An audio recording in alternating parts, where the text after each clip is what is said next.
Hello, everyone. Welcome to the Bitch Bible Podcast. I am recording live from a very fragile sodium retending headspace. First things first, I would like to say happy Limb Difference Awareness Month.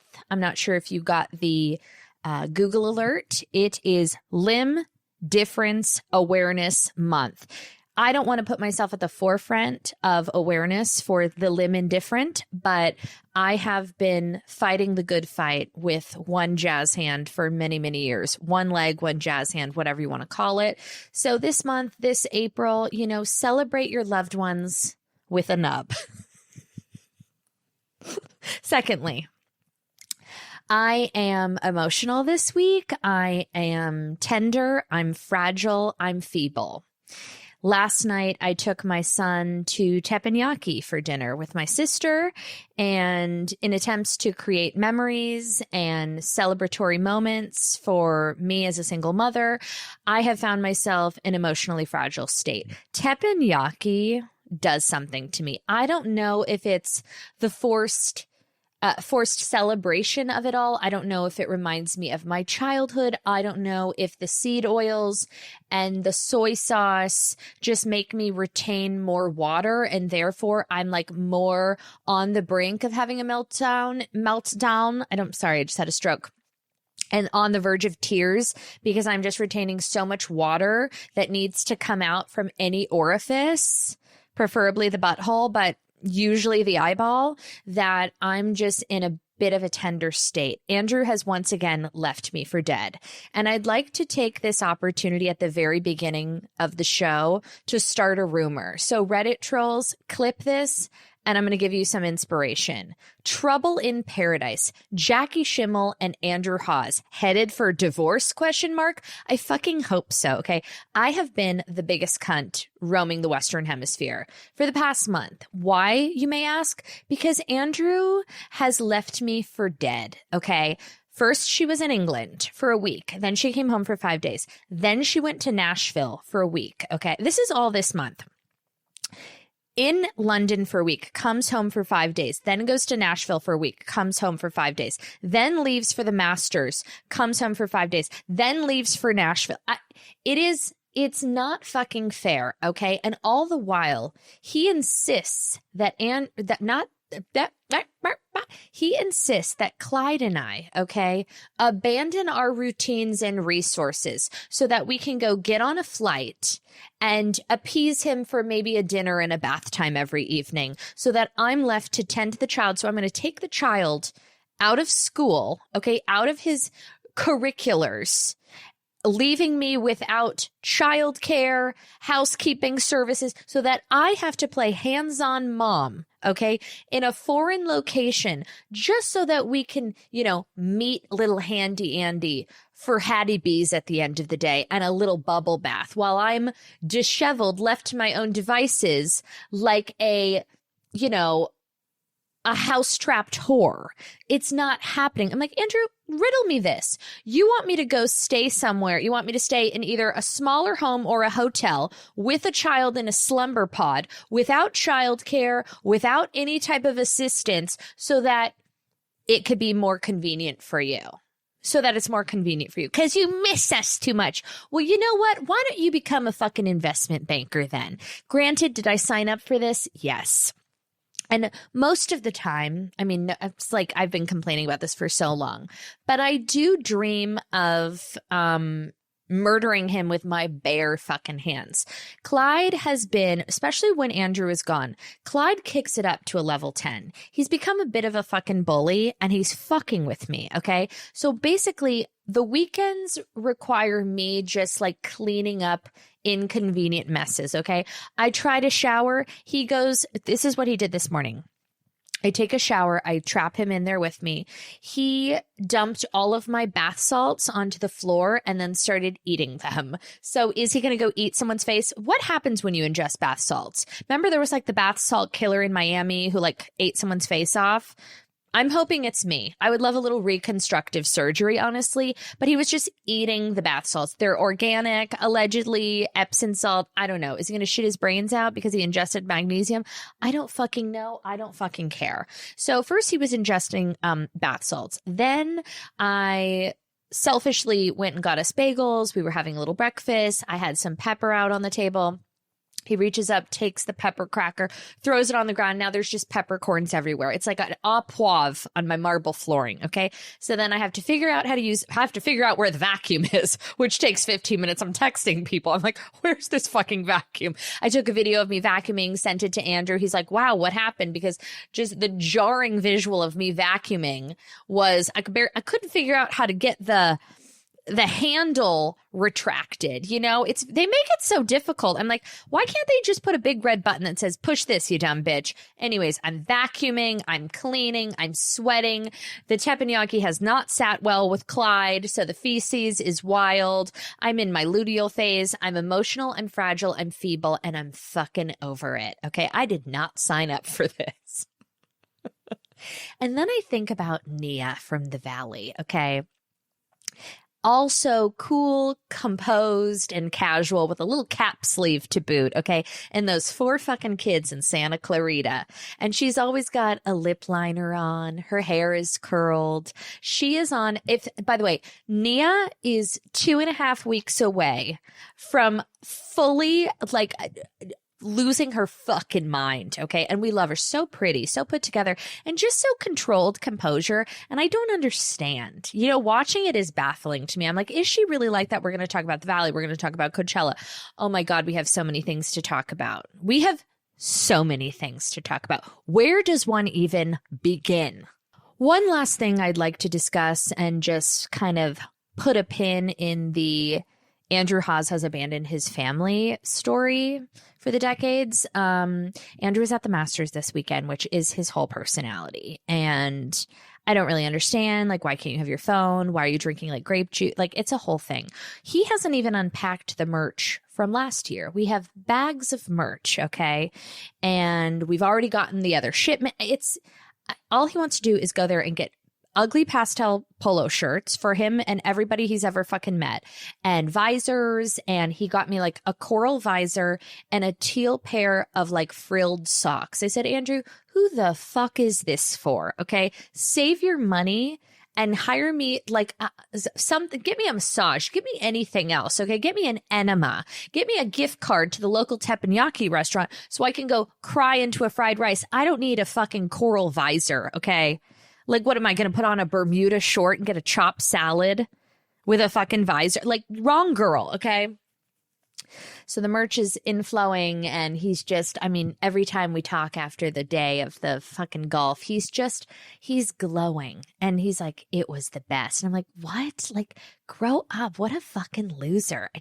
I don't understand it. I really just don't understand it. I'm like, you had to walk the whole time and you have to eat these shitty little sandwiches. And he's like, it's the best. Okay. So 4 women came up to him. Some of them DM'd me, and I just want to say thank you for your service. He said that 4 women came up to him, just completely isolated incidents, and said something to the degree of, you don't deserve your wife.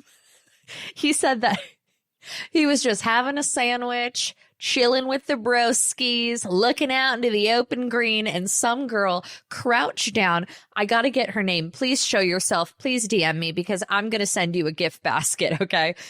Hovered down by his ear and said, you don't deserve your wife. She's a saint. And he looked over and he was like, thank you. I totally agree. And just looked at him one more time with Chardonnay breath and said, you don't deserve her, which is, sisterhood, really. So I'd like to say to those 4 women, thank you. I see you and I fucking appreciate you. If the teppanyaki tears weren't enough, I've also gotten a lot of 5150 calls from friends, family, strangers on the internet, all wondering if I've actually lost my mind because there was a bit of a reveal this week. And I'd like to discuss it. I'd like to issue a formal statement. On Friday of last week, it was announced that I will be joining the Heather McMahon Absolutely Not Norwegian cruise line in May of 2027, okay, a year from now. And the feedback was alarming. People are asking, have you been kidnapped? Is this a joke? Are you okay? How expensive is that pool renovation? Blink twice if you've been captured. Do we need to send the cops? The answer to all of that is yes. Now, I take my friendships very seriously. I'm a loyal person. And Heather called me about 3 weeks ago. Now, I've been pretty openly on the record with little to no wiggle room saying that there is nothing that would get me on that fucking cruise. Okay. Not a gun to my head, not blackmail, not like proposed jail time. Nothing. Quaaludes. Like there's not like just cruises in general are triggering for me. The last time I was on a cruise, as my sister so graciously reminded me when I made her move into my house this weekend to be assisted childcare for me and Clyde, really for me. She was like, I can't believe you're going on the cruise. I said, I know. She said, do you remember what you were like the last time on the cruise? I was like, yeah, I was a disaster. She says, Jackie, something came over your body. You never had a better time in your life than on that cruise. And I think I've kind of revised history, but the truth of the matter is that when I was 18 years old, I went on a Carnival Cruise Line with my family. It was like a 5-day Mexican cruise. I think we took off in Long Beach and we went to like Puerto Vallarta and Cabo and Tijuana, and I don't know where the fuck we went. Okay. I couldn't tell you. Could not tell you. We made 3 stops. Day 1, I was like the special activities cruise director. Okay. I was drinking drinks. It was, I was in Mexico, so I was able to order daiquiris, margaritas, pina coladas, all inclusive, all of the things. And I was feeling my libations and I was feeling the spirit of the Carnival cruise line. Okay. Something happened to me out on the open sea where I became a different version of myself. The chi-chis were just penetrating differently. And I was having the time of my life. Something about a buffet and an open bar and the wind in my hair, just something took over me. I was young, I was fuckless, I was emaciated skinny, like, ugh, my God. And I just dream of that body type. I'm going to get very, very thin at some point in the future. And I don't know when it's going to be because I'm not like, I don't have the work ethic to really put in, and I'm so afraid of Ozempic. Would I like to polish off 15 pounds quick? Yes. I'm praying for a tapeworm always, but I've started training and I just want to warn you hoes that I'm about to get really, really thin. And I'd like to prompt some I want Trouble in Paradise Reddit threads. And then I also want, is Jackie Schimmel okay? Something like, oh my God, like, hope everything's okay with Jackie Schimmel. I've noticed she's gotten really thin lately. And like, I hope it's like not health issues. Like you can see all the bones. Like she doesn't look like herself. Like I'm looking for that type of language. So if someone could just plant it and see if it grows, give me like a month or 2. I'm going to figure it out. But once like the jawline erupts a little bit more, we need to start some rumors. Like, oh my God, like, is she okay? Like, hope everything's okay with her. Like, make sure that it sounds like it's concern. You know what I mean? Because I just really want it to hit home, and I want to shift the narrative. Not like, wow, what a puffy dumb bitch. Like, wow, like I hope everything's okay. Like, she really should take some time to focus on her health and her family. Like I hope just float it, think about it, and then rework it, and then send me a draft, and I'll like make a couple notes.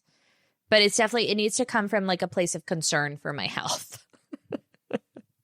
Like she's lost her sparkle. Like, wow, she looks like weak and frail. And like, has anyone noticed in the videos, she's like swimming in her clothes and like her clavicles protruding. And like, this is so toxic for her audience. Like she's always been someone that's like healthy. And like, now I hope like the lights haven't gotten to her, and I just hope everything's okay. Like full Dallas Buyers Club, Matthew McConaughey, like worried. AIDS.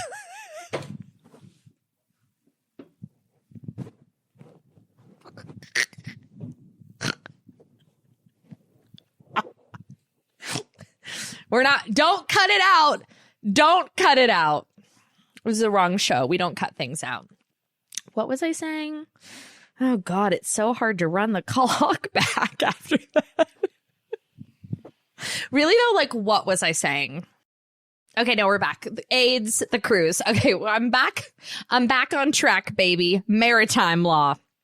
Heather calls me a couple of weeks ago, and she's like, Jackie, we have this thing, me and Heather, where it's a bit of a Hail Mary. Like, we know, because we have such an authentic, like, non-industry, like, non-transactional, like, real friendship, which, you know, is not that it's rare in the space, but, like, I feel like there's a lot of friendships that are more performative based friendships when you have people that, like, kind of do similar things and are, like, on the internet and everything's like click, click, click, tag, like, pick pics. And I'm really cognizant, Heather's really cognizant of, like, just eliminating that part of any friendship. You know, it happens here and there, but it's not like we're doing it for content. Like, the girlies will die. Like, that's just not what's happening. You know what I mean? Like, we're like two normal people, like, blinking in society, operating as not fucking weirdos. So nothing is about, like, cliques and camaraderie. You know what I mean? That's just, like, so not it. But we have a mutual understanding that if either of us are in a pickle and we need to wave the flag and help each other, then we need to help each other. You know, if I'm, like, struggling for an episode, or I, like, when I went on maternity leave, or when she got married, whatever, and I'm like, I need to, like, milk a couple episodes, you need to come on and you need to carry me, and vice versa. Like, we've done that for each other. She calls me, she said, and this has been a conversation that has been ongoing forever. When I went on tour, without fail, every single show, someone would stand up and be like, when are you going on the cruise with Heather? And I said, fucking never. Okay. I said it so many times, and on every platform, in every like, it was just something that I wasn't going to consider. Heather calls me and she's like, listen, I promise you, this is going to be so fun. She low-key blackmailed me. And I said, Heather, I'm going to come on that cruise with you. And she almost couldn't believe it. She gasped. There was a lot of groundwork to be laid. Okay. She planted the seed many moons ago. She's also buying me about the equivalent of 6 Birkins. So the moral of this story is Jackie Schimmel can be blackmailed and Jackie Schimmel can be bought. And she will do just about anything to leave her family for dead. Okay. Especially after Andrew has hightailed it to, you know, the Cotswolds 6 times in the past 4 months. Yeah, I'm going to get on that boat. I'm going to get an IV of Belvedere and Dramamine, and I'm going to get my tits out. And I'm going to be so fucking skinny by then that you bitches better watch your goddamn back. Okay, you'll barely see me because I'm going to be so frail. So something to look forward to. And you know what? Everyone I spoke to that went on the cruise was like, it is actually, like, so much fun. So I will be there. I am going to be in, oh God, extreme embellished designer caftans and, like, matching head wraps. It's not about the birds at sea, because there aren't birds at sea. There is humidity at sea, and everyone's going to also have to turn a blind eye to my emaciated frame, but also my culturally appropriating cornrows. Like, I'm gonna have little braids with beads, and everyone's gonna have to just get over it. I'm also in an extremely fragile place because I don't have hair extensions in. I just took them out 4 days ago. I needed the scalp to breathe. I need to get my hair color. Like, we need to figure out the hair color. I need oxygen to the cerebral cortex, and I've got so much sodium retention that I don't even know what to do with myself. So I will see you at the Absolutely Not cruise. It's going to be wild. My sister was reminding me, like, I think a lot of the reason I have so much trepidations about being on the open sea again is that the last time when I went on my 5-day Mexican cruise, you guys don't even understand what happened to me. Day one, I went from being like, we're just, like, going on a cruise with a family, to demons taking over my body. The first night of the cruise, they had a competition in, like, the main ballroom that was the princess. The cruise line was called the Carnival Princess. Okay. So they had a competition, American Idol style, which was very hot at the time, called the Princess Pop Star Competition. Okay. Which was essentially like an American Idol for the ship, okay? Granted, pop star through and through, but, you know, not the voice of an angel. I obviously immediately signed up, and I gave a stunning rendition of TLC's No Scrubs, okay? And I made it to the final 3. I ended up winning second place, so I had hijacked my entire family vacation because it was a performance every single night in the main ballroom where I sang my heart out, and I spent all day campaigning. I was going to every fucking Lido deck, you know, Zumba class. I made flyers, handwritten flyers. You know, my ASB student council just like reared its ugly head, and I was full campaigning for that Princess Pop Star crown. Okay. And she made it so close. It was supposed to be a family friendly event on the final day of the cruise, the final like top 3. And who was, by the way, the judges were like the DJ from the teen club, DJ Luke, who I also tried to hook up with. I think he was like 15 and had braces, and he was Australian and a small case of gingivitis, but I was like, I'll take what I can get. I think it was the club, like the teen club DJ, like the assistant captain, and like the chef from, it was like 3 fucking randos. Okay. And I took my job very, very seriously. I had rigorous rehearsals. I incorporated prop work. I remember spending, I don't know, no less than 2.5 hours with my sister and her nimble little fingers, like on the Lido deck, just shredding up little pieces of paper so that for the final chorus, I could reach into my pockets and do a full confetti situation. There was some bloated bitch who did it like an opera number. And then there was a small child who actually was like the second Whitney Houston, but she was a whore and didn't have the stage presence that I did. So I was like really coming for their fucking necks. And after getting the opera singer voted off, it was between me and an 8-year-old, and that slut didn't have a chance. I had it in the fucking bag. I was bribing people on the boat. I was campaigning. I was schmoozing, like with the finesse of a corrupt politician. And in the final showcase, I fucked up one of my verses, and then I cussed on mic, and I was disqualified. And it was the most soul-crushing, upsetting. It was a devastation, really, one that shifted me and traumatized me and really put me off ships for a very long time. And I buried it so deep in my subconscious. And until my sister reminded me how much fun I was having up until that very unfortunate moment, a moment that really changed and shifted the future of who I am as a person, I said, I will never get on a cruise ship again. I will never get on a cruise ship again. But pack your life jackets, girly girls. If you ever wondered what it was like to be on a girls' trip with Heather and I, you're going to fucking find out, and you're going to regret it. You're going to come back to American soil about 14 pounds up, completely depleted, smoking cigarettes, like just crawling on the sand. You're going to be crawling to port. So I'm looking forward to it. More importantly, I mean, it's 23 minutes. We've talked about absolutely nothing. It's Coachella weekend. Wow! Slay, girly girls.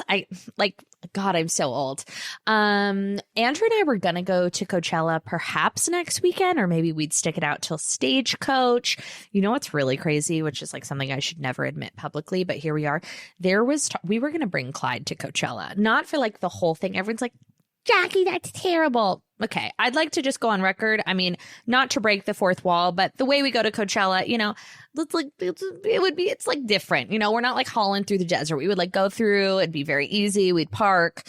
We were going to take Clyde to go see Teddy Swims. We'd be fully dialed. We don't have to Clyde could be like on side stage. You know what I mean? Like I'm not putting him, whatever.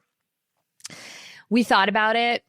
We're not sure. It's probably not going to happen, but God, my hair looks so good in those desert winds. You know, it'd be such a shame. And I have this, here's really why I should go. I have this Paco Rabanne mini skirt that I have yet to bust out. I have the tank top. I've done it before, but I have the little like pink mini skirt that I could wear with just like a t-shirt. What do you wear to Coachella when you're a fat old whore? it's hard, the options are limited. But if I kickstart my rumors and my emaciation this week, like maybe I could like saddle my body into a metal paillette mini skirt. I don't know. The outfits are bad, guys. I mean, I'm reviewing the footage. What is everybody fucking wearing? Respectfully, like, what the fuck are you doing? Why? First of all, the rhinestones on the face, we're not doing that anymore. It's 2026. Euphoria from 2017. It's not headed to the desert. Like, that's not the look. That's not fucking cool. If I was really going to Coachella, I remember making such a skillful, calculated effort the last time I was at Coachella, and it was many years ago. I wore tennis shoes, jeans, and a white t-shirt, and that was fucking it. Every day I was like, we are not, and I wore a bandana, like a cool scarf, and that was fucking it. I think I wore like a Paco Rabanne like scarf thing, but a white t-shirt, like a Hanes Little Boys white t-shirt, some fucking Levi's or redone jeans, and a fucking plain ass sneaker. And that was it. And I felt like I was the best dressed person. I kept looking around at all these dumb sluts, okay, thinking, wow, you're in a mesh halter top with jewels on your eyes. Who fucking hurt you? Which uncle hurt you? You're walking around with pasties and a mesh bodysuit. At a certain age, you gotta let it go, okay? And people aren't gonna love that. That day, just do you. Who cares? Okay, but I'm gonna look over at my white t-shirt and I'm gonna be like, give it up. Give it a rest, okay? It's ridiculous. So if I go, I will be in that exact same outfit. I'll be in a white t-shirt, jeans, and a scarf, okay? And a positive attitude. I want to talk about the injustice of the patriarchy in the media, and this is going to be one that's dicey to navigate. Sabrina Carpenter's performance, okay? I've watched all of them at length. I haven't seen Karol G's yet because this is Sunday. I'm pre-recording, but I will watch it because I'm a huge Karol G fan, okay? Totally lied. Can't name one song, but can't name one song. But my cousin is obsessed with Karol G, and we were listening to it at Passover, and I was listening, and I was loving, and I was liking. Okay, she's gorgeous, and I've listened to some of her music, none of which I could personally identify by a title, but she'll kill.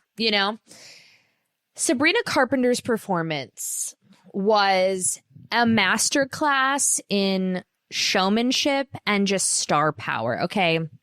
The amount of just like visual execution and training, and everyone has to understand that's a completely different set than what she's been doing on tour. So she had to relearn choreography, like set marks and moving around the stage and visuals and all of these outside parameters. Like, she bled out on that fucking stage. She was giving us costumes, old Hollywood, nostalgic references, thought-provoking monologues. And then you hear people being like, the Susan Sarandon bit was a bit of a downer. It's all like, everything is so thoughtful, okay? And so an experience that you don't get at these festivals, okay? And the amount of work and like just artistic vision, and that is the amount of effort. Like, she bled the fuck out. She water fountains, live cars, men dressed as dogs, the costumes, the everything, the vocals, the band, the dancing, the sets, so thoughtful and so like masterfully executed. Okay.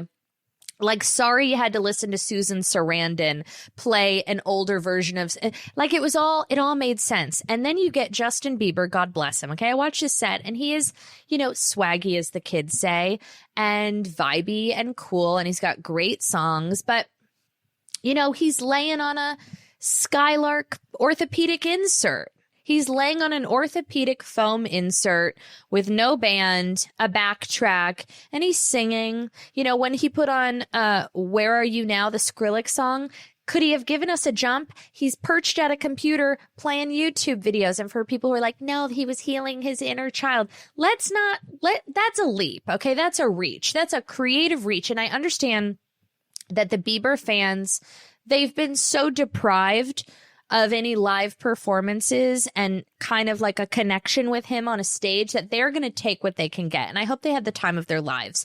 But if we are really, really talking about a performer, a star, and giving the people what they want from an unbiased opinion, you know, playing the YouTube videos and then singing along to a track, you know what it was giving? It was giving the Dim the Lights tour, okay?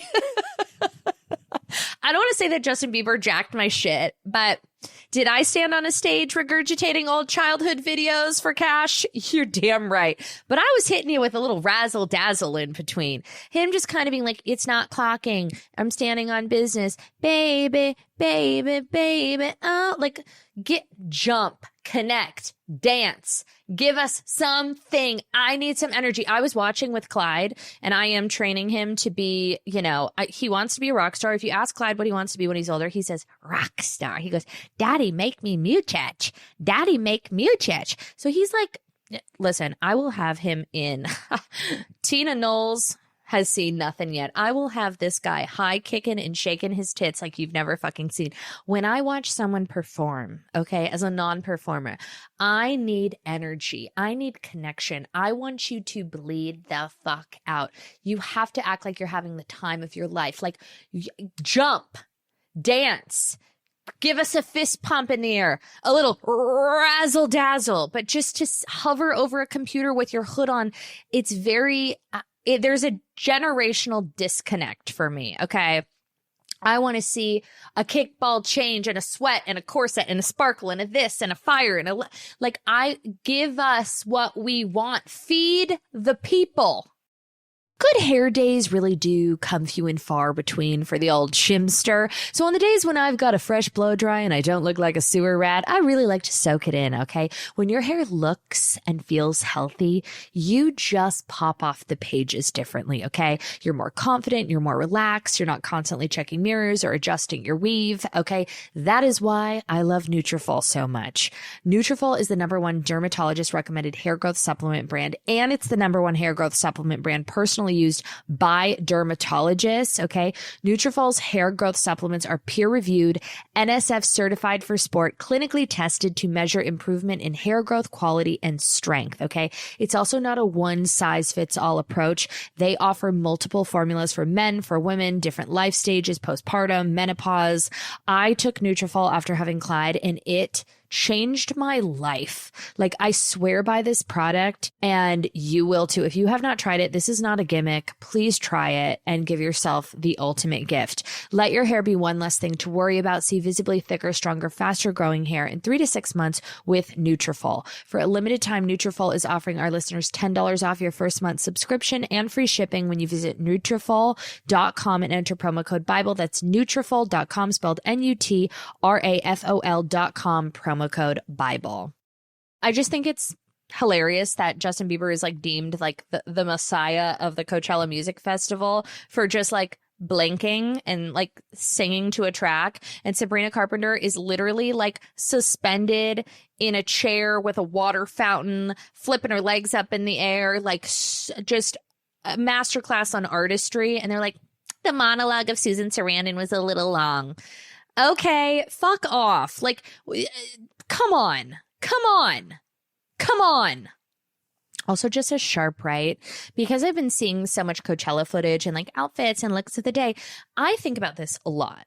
The first time I thought about this was about 6 days ago when Ramona Singer's daughter, Avery, hopped on the gram and was like, I'm going to film for the first time in like 15 years. This is my look of the day. I'm wearing a l'agence. By the way, I was shopping the other day and I found this like kind of cute, what was it, like a jacket, whatever. And I was like, oh, that's kind of cute. And I saw the label and it said l'agence. And I was like, no, abort, because the housewives have ruined l'agence for me. Like, I can't even, not with a 10-foot pole, okay, because of Ramona Singer and her little wedges and her little belly. Like, I can't do it. But Avery Singer was like on TikTok and she's like, I'm going to film for the first time in 15 years and I'm a little nervous, but this is my look. And I thought to myself, her entire life would change if she had one girlfriend that suggested a different lip color to her. I just did this with my sister recently. I said, Ashley, love you like a sister. The lip color and the cheek color are completely wrong, okay? It's giving one-dimensional, monochromatic, if you will. And I really think if you're listening to this at home or in the car, close your eyes, veer off the road, just let the wheel take you, hit the accelerator. I want you to consider the fact that you're wearing the wrong lip color. I think we all need to pivot a bit more mauvey berry, like a little bit more of like not pinky, not plummy, but something between a pink and a plum, kind of like a pillow talk, like something with a little bit more pigment. Because there's something about just a gloss. It's giving corpse. It's giving frosted. It's giving Alexis Bellino season 2. We need to have a little bit of dimension. We don't need to overline. We don't need to get crazy. We don't need to get like cinnamon mocha, but just something that's like a little bit warmer. And we also need to not be afraid of blush. Just it just makes us look healthier. I see so many people out in the wild, and I think if they just found a Merit Flush Balm, okay, floating around the ground, and hit those cheekbones with a little Beverly Hills or Stockholm, change your whole fucking life. What are we doing here? So just think about it. I was reviewing the Coachella footage, and I'm like, could we hit it with just a little bit more of a lip? Little lip, little blush. Little lip, little blush. I don't need faux freckles. Nobody, by the way, nobody needs faux freckles. It's never enhanced a look. Like, relax. Stop living a fucking lie. Just hit it with a different lip. Okay, I'm going to move on. Kicking it back to Limb Difference Awareness Day, this is something that I've been wanting to say out loud that lives in my soul that I feel really bad about, but I'm just going to say it and you can cancel me. Who's ready? Clip it for Reddit. If you have one arm and you swim, do you just go in circles? Because I'm just trying to think, if you close your eyes and if you're doing like the breaststroke, do you just kind of, is it just a donut situation? Or do you use, okay, now I'm like actually obstacle solutions. If you have one arm, this is for Cheryl, and you're doing some form of a breaststroke, okay, and you're swimming, do you only use the opposite leg so that you can propel forward? Because if you're using both legs, do you just end up doing donuts? But if we do, like if I'm missing my left arm and I'm using my right arm, if I use my left leg and I go and I act as if I'm also missing a leg, then maybe we go into a straight line. Something to think about. Obstacles, solutions. Happy Limb Difference Awareness Day. By the way, if my son had one arm, I would be making these jokes. So don't try me. Moving on. It's not a joke. It's just thinking out loud. Ed Sheeran. Here's another thought that I'd like to say out loud. This episode's going really great. I feel like this is going to be, I haven't been problematic in at least like 3.5 weeks. This feels right. I was listening to the past couple episodes. I'm like, wow, she's really lost her sparkle. Not good, but we're back, baby. Seeing male influencers at Coachella has me feeling some kind of way. And that kind of way is vaginally dehydrated. I'm going to say something that's not of the times and not appropriate. Heterosexual male influencers are the most embarrassing group of creatures roaming the planet. And I'm well versed in influencer economics. It actually doesn't matter how much money you make, because that would be the counter argument is like, yeah, they're laughing all the way to the bank. They're making millions of dollars. Yeah, but how do you sleep at night, really? You know what I mean? Like, is there anything more unfuckable than a straight dude with a ring light? Like capturing content. If you see a straight man, okay, let's make an oath to each other. If you see a straight man with a phone case with a suction like sticky on the back that they can prop up to a mirror and tell you about their look of the day, I want you to punch them in the dick. Okay, I'm inciting violence because we have let these men get too comfortable. And is it hypocritical? Like, am I hitting you with ads? Yeah. And I'm embarrassed about it, quite frankly. But the straight man, like, go work on the railroad. You know what I mean? Like, what are you doing? Okay. Go get a real estate license. Go do some accounting. Like, get a real fucking job. Do you think we give 3/8 of a fuck about your TikToks? Or like where you got your sad board shorts, shaka shaka? Go home. Pack your ring lights and go fuck yourself. You are a devastation. Men went to war, okay? Like, men, by the way, I mean, we're not going to get into it. This is an upbeat podcast, but you have a ring light packed and you're doing swipe to shops on your aftershave? Get the fuck out of here. Not one person wants to fuck you. Not really. That's all. The backyard reno is underway, baby. Okay, I've already picked out a bunch of outdoor furniture to get from Wayfair, even though we haven't even started demo yet. You know, I'm just thinking ahead. It's Way Day at Wayfair, okay? Which means from April 25th through the 27th, you can score the best deals in home, okay? Up to 80% off with free shipping on everything. Plus everything ships fast and free during Way Day, baby. Wayfair is unbelievable, okay? They have everything you need. The price point is unmatched. Now, here's a little industry hot tip and a trick, okay? I buy fabric from Wayfair all the time because the price point is unmatched. My beautiful pink banquette in my kitchen, that fabric I purchased from Wayfair. The light fixtures from Wayfair. I have the most beautiful mirrors. When I was redoing this studio bathroom, I needed mirrors immediately because they couldn't wire the sconces without mirrors. I went on Wayfair. I got 2 mirrors. They were delivered within 2 days. They're beautiful. They're heavy. I mean, just everything. You can get pre-made vanities from Wayfair. I really, really am so passionate about it. Seeing is believing. Just check it out for yourself. Way Day is the sale to shop the best deals in home. We're talking up to 80% off with fast and free shipping on everything. Head to wayfair.com April 25th through the 27th to shop Way Day. That is WAYFAIR.com. Wayfair. Every style, every home. Some more current pop culture things that have been really bothering me. These are the only 2 things I have on my outline. LOL outline for this week. Sometimes I'll jot down a note that's 3 words and I'm that's my outline. These are the 2 things and then we'll debrief. Sydney Sweeney says she has chocolate chip cookies with every meal at Euphoria premiere. The second thing is Nikki Glaser says she likes when her boyfriend cheats. She thinks it's hot. Let's start with Sydney Sweeney because it's no days off for Sydney Sweeney. She's quirky with those big old tits. Gummy bears. I don't know why. Something about Sydney Sweeney. She does something to my colon. Okay. She does something to my colon. The teppanyaki and the Sydney Sweeney. I can't fucking deal with it. At the Euphoria premiere, she said something to the degree of about her needing to be in swimsuits and skimpy clothing in this season. And she's I was telling Sam Levinson, but I eat chocolate chip cookies with every meal. So let's just run it back. So you put gummy bears on your rainbow sherbet for your signature scoop at Baskin Robbins. Google it. If you're not up to speed, that's a you thing. You should be listening. Okay. This is educational information that you get on this podcast. So you put gummy bears on rainbow sherbet in a chocolate dipped rainbow sprinkle cone. That's your go-to ice cream order. You fix cars.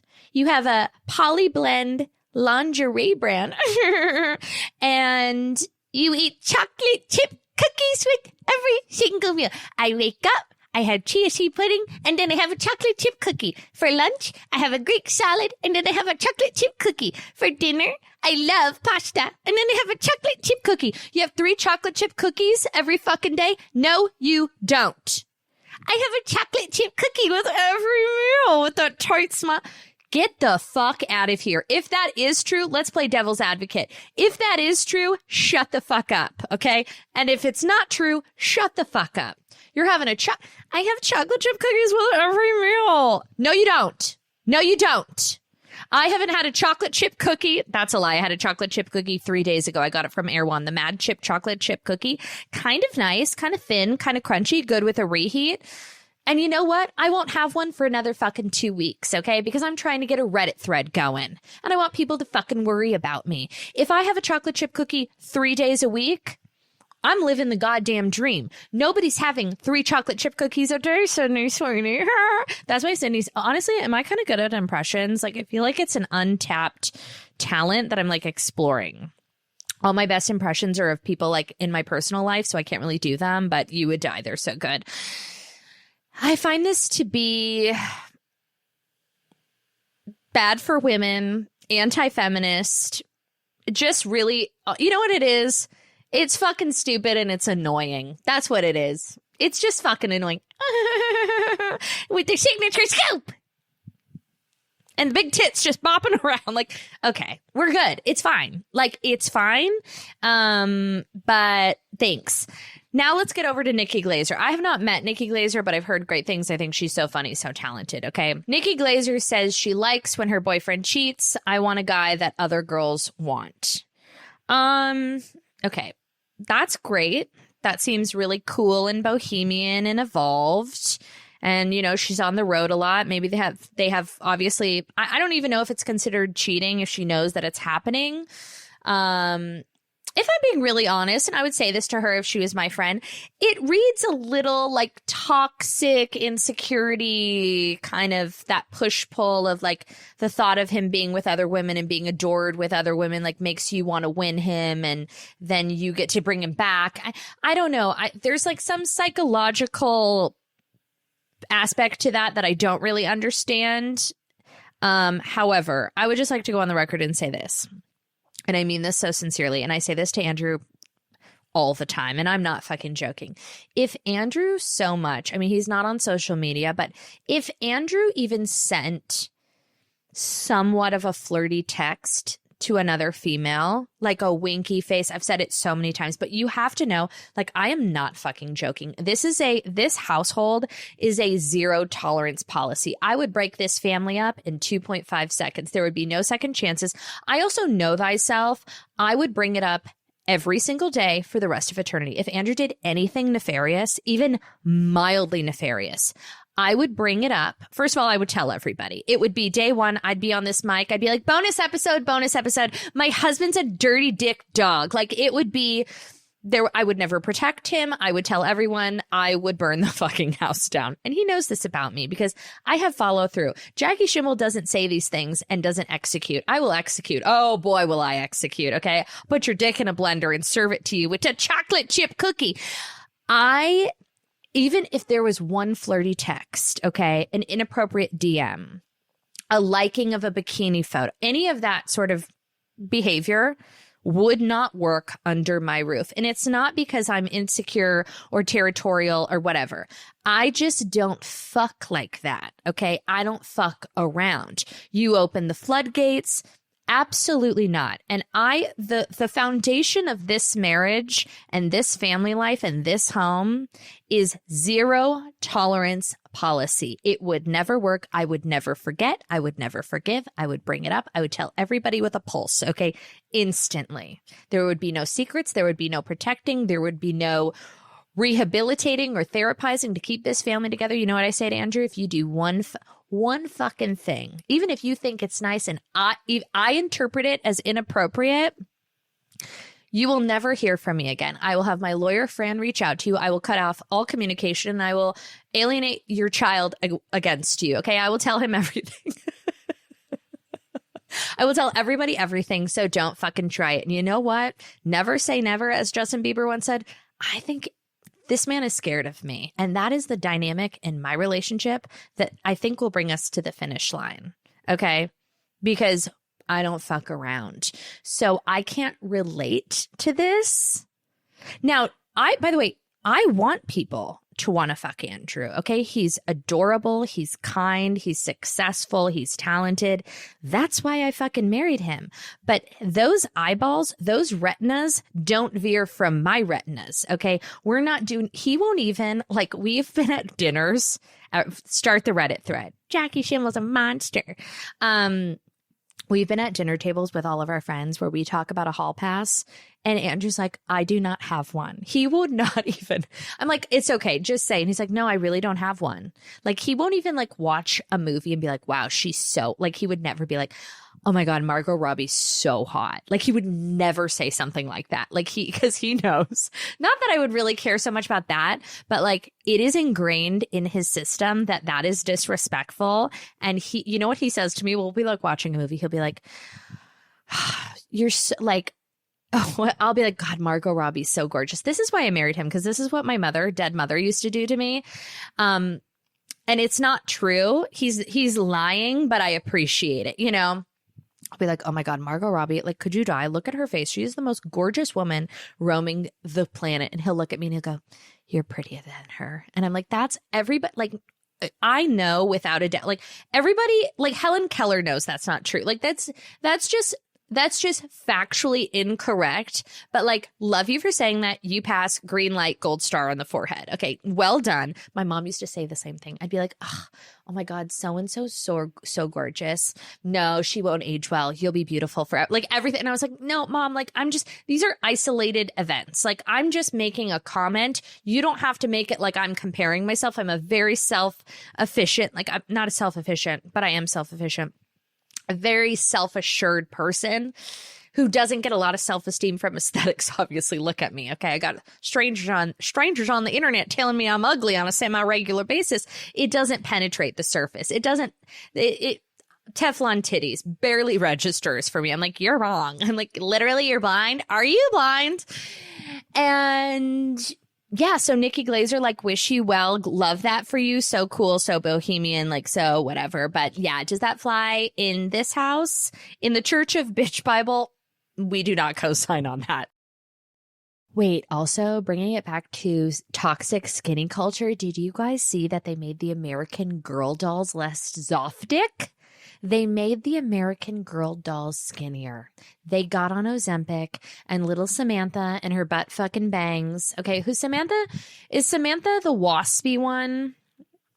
I think so. Samantha was like the rich one from Connecticut. By the way, I clearly wasn't very into American Girl dolls. When I was like 6, I was watching Melrose Place and like smoking a cigarette with having a Chardonnay with my mom. So like watching Marcia Cross shave her head. So, you know, perhaps that loss of innocence keeps me very out of the loop with the American Girl doll culture. My only experience with American Girl dolls was my cousin Claire had like an obscene amount of bitty babies. And this is like bitch Bible lore. If you've been listening from the jump, you probably know this story. But my cousin Claire had like 30 bitty babies. Okay. They're very lifelike looking baby American Girl doll diffusion brand. Okay. And we decided when we were like 13, 14. Oh, I am going to get canceled for this episode. Perfect. Tempt me with a good time. We decided that we thought it would be funny on Father's Day. We were having like a big family barbecue, got a little bored with the company, that we were going to take all of her American Girl dolls and leave them on people's doorsteps and ding dong ditch them. So they thought they were like getting a baby at their door. Like it just seemed like a funny thing to do. And if we could access their backyards, we also chucked a couple into people's pools because we thought like, oh my God, maybe they'll go outside. They'll see like a baby at the bottom of the pool and like freak out, which is terrible, but like low key hilarious. Also, we were like 14, 15 years old. So definitely too old to be running, you know, suburban game like this. So this is at like 7 p.m. on a Sunday family barbecue. Okay. We put on all black. We put like black war paint under our eyes. And we're dropping these babies at all the neighbors' house, which by the way, you're welcome. Because those bitty babies, I don't know, MSRP like $30 a pop, which is a deal for a baby. And we go like up to one of the houses on her street. They were new neighbors. And we were always very inclusive children. So she had babies of all walks of life, ethnicities, etc. She had the Asian babies. She had the black babies. She had the white babies. She had the limb indifferent babies. She had all the fucking babies. Actually, there were a couple speaking of limb difference awareness. Okay. She definitely had a couple one-armed wonders in there, but that was just, you know, because the dog. Anyways, whatever. So we go up to one of the neighbors. We leave the bitty baby on the doorstep. And we ring the doorbell and then we hide in the bushes, okay? And her neighbor comes out, looks at the doorstep, retrieves the baby, comes back, or no, doesn't retrieve the baby, opens the door, sees the baby, and then closes the door and goes back inside, okay? So obviously, in our mind, looks at the baby, knows it's a joke, closes the door. Now, we were running pretty low on bitty babies at that point, and we wanted to kind of milk the activity. So we were like, oh, we're going to go retrieve the baby so we can leave it on another person's doorstep. And it just so happens, it's been really nice knowing you. This is the end of my show.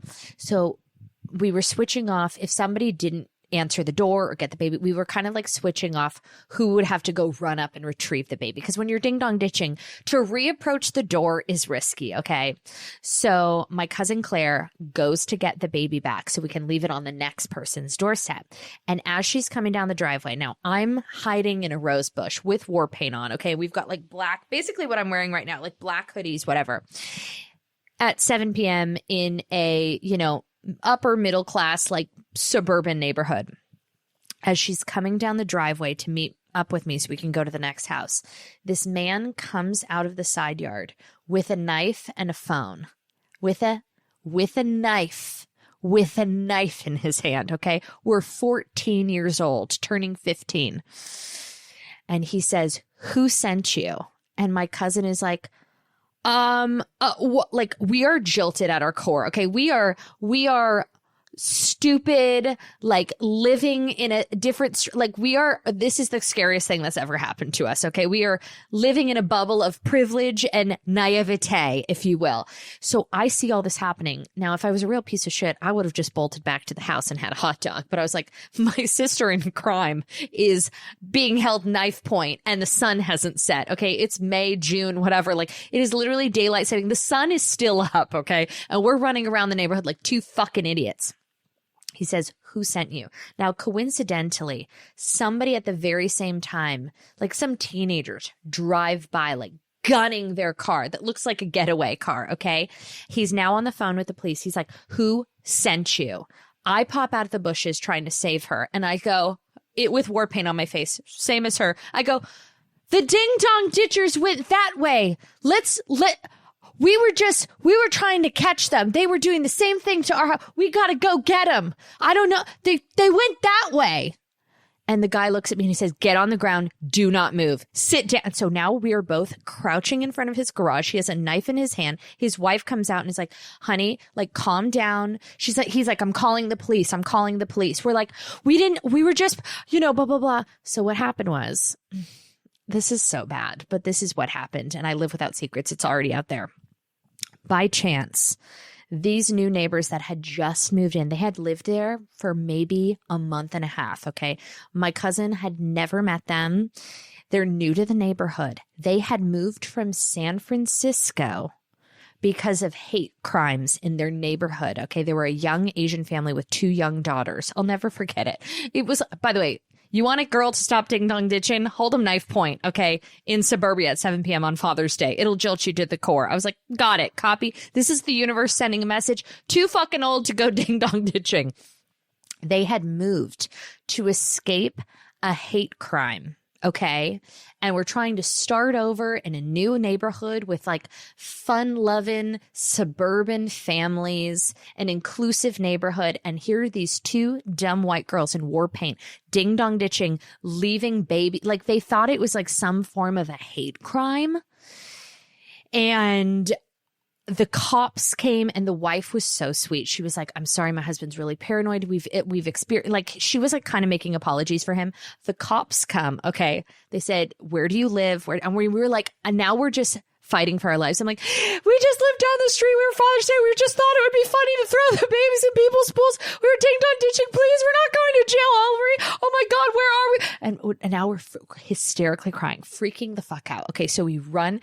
The cop goes, "Okay, we're going to get this man's report. Then we're going to come to your family's house and we're going to talk with you guys." We are now spiraling. In my head, I'm going to juvenile delinquent center.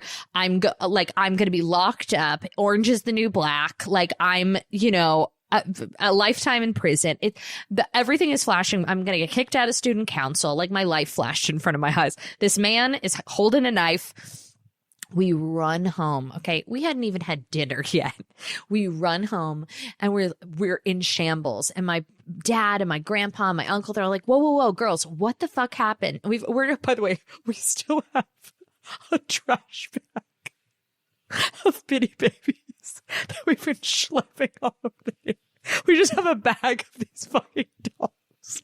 We went ding dong ditching and we left this baby on these people's doorsteps, and then lived in San Francisco and they had a hate crime, and then this car drove by that was speeding at the same time, and it looked like we were casing the house, and he came out with a knife and the police are here. And my dad and my uncle and my grandpa are just like, a man with a knife. Like, that's all they heard, is that this man with a knife was like holding us hostage in his fucking driveway in these track homes. They storm up and the police come, and the second our dads left the house, my cousin Claire and I sit on the sofa and we're so overwhelmed. And we just look at each other. We're both holding this bag of bitty babies. And we look at each other and we just start crying, laughing.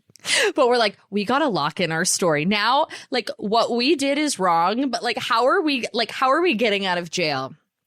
The cops came. The man apologized. It was a beautiful Father's Day, and one that I've also buried really deep. I feel like I repeat so many stories, but I haven't repeated that one, and it's probably for good reason. It's not funny. It's not funny, but anyways, give us 5 stars on iTunes. Really deserve it. This is my swan song, if you will. I had so many other things to discuss. We're going to have to cap it and shelf it for next week. Oh my God, I've got Morgan Stewart coming on. We have fun things ahead. So you stay posted and eat your chocolate chip cookies. Goodbye.